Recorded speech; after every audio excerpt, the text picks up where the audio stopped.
Assalamualaikum warahmatullahi wabarakatuh. Perkenalkan, nama saya Risanatun Hasanah, nomor absen 31 dari kelas 12 IPS 1. Nah, jadi di sini saya akan sedikit menjelaskan tentang surat lamaran pekerjaan, surat pribadi, dan surat resmi atau dinas. Nah, yang pertama, surat lamaran pekerjaan. Surat lamaran pekerjaan merupakan surat yang berisi permohonan untuk bekerja di suatu lembaga.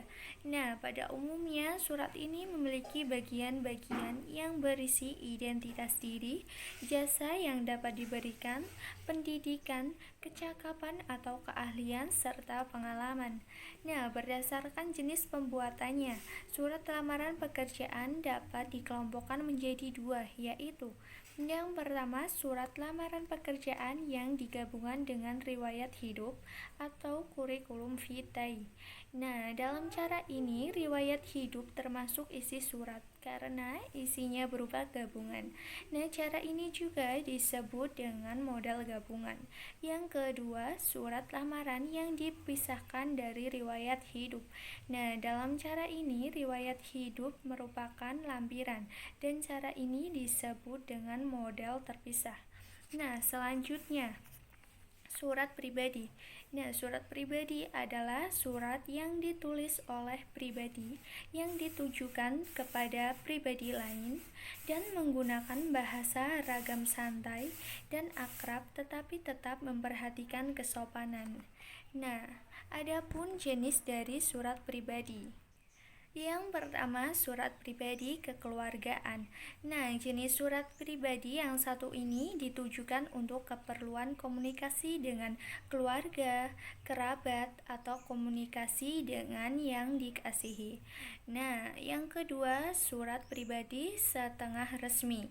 Jadi, surat pribadi setengah resmi adalah surat pribadi yang satu yang digunakan untuk keperluan berkomunikasi dengan satu instansi atau organisasi.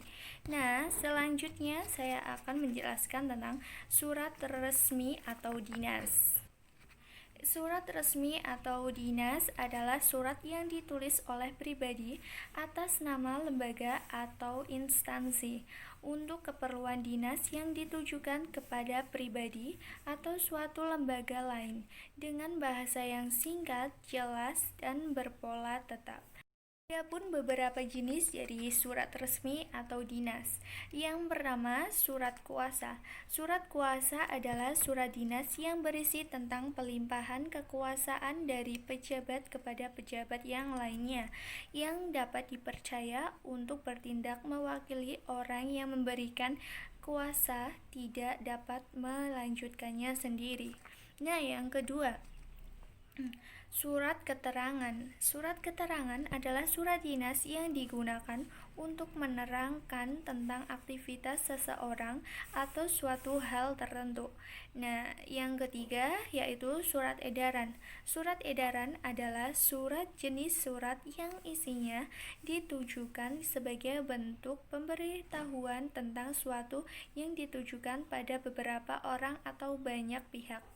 Nah, yang keempat, surat pengantar adalah jenis surat dinas yang digunakan untuk mengantarkan sesuatu dengan tujuan agar orang yang menerima atau mengetahui tujuan suatu yang diterimanya. Demikian yang dapat saya sampaikan, selebihnya mohon maaf dan terima kasih. Wassalamualaikum warahmatullahi wabarakatuh.